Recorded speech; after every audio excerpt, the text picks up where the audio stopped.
Hero Shivaji చేసిన comments, అతను అన్న 2 బ్యాడ్ వర్డ్స్ ని వెనక్కి తీసుకుంటున్నాను సారీ అన్నాడు, అక్కడితో ఇష్యూ ఎండ్ అయిపోవాలన్నావు క్రిస్టల్ క్లియర్ గా. నువ్వు శివాజీ గురించి కమెంట్స్ చేస్తుంది వెనక్కి తీసుకుంటున్నాను ఐఎమ్ సారీ అంటే మేబీ అక్కడితో అయిపోయేదేమో. కానీ నువ్వు తీసుకొచ్చి సీతాదేవిని తీసుకొచ్చావు చూడు, దీంట్లో ద్రౌపదిని తీసుకొచ్చావు చూడు, రేపులు అన్నావు చూడు, పుచ్చకాయ కీర పెట్టి దాంట్లో గరికిపాటి వాళ్ళ అంటల్ని ఏదో కోసేయాలన్నావు చూడు, నీకు చెక్కుతారు రావు ఇప్పుడు అసలు అర్జెంటుగా. ఇప్పుడు క్లియర్ గా నేను ఒక లెటర్ చూపిస్తాను మీకు. గరికిపాటి వారి సంబంధికులు రిలీజ్ చేసిన లెటర్. శ్రీ గరికిపాటి వారి అభిమానులకు గమనిక. గత కొన్ని రోజులుగా జరుగుతున్న ఒక వివాదానికి గురువు గారికి ఎప్పుడు చెప్పిన మాటలు జోడించి వక్రీకరించి వివిధ యూట్యూబ్ ఛానల్లో లేని సమస్యను సృష్టించే ప్రయత్నం చేస్తున్నారు.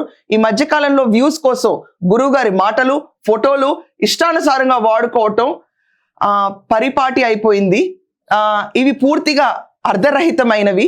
కవ్వింపు చర్యలు, గురువుగారి పట్ల అనుచిత వ్యాఖ్యలు చేసిన వ్యక్తుల ఛానళ్లపై చట్టరీత్యా చర్యలు తీసుకోబడటం ఖాయం. అంటే ఏంటి? అన్వేష్ గడికి కాలం మూడింది.